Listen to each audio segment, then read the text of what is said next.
Narito na ang mga balita mula sa GMA Integrated News.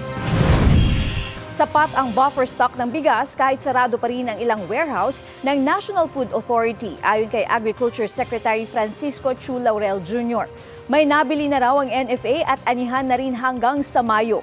Sapat din daw ang dumadating na rice imports sa pangangailangan ng bansa.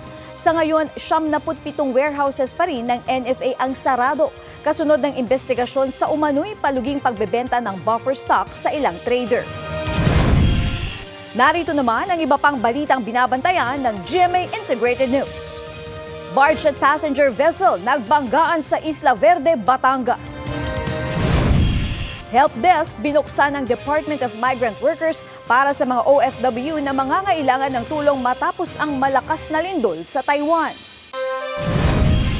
At sa 24 oras, residential area sa Barangay Holy Spirit, Quezon City nasunog.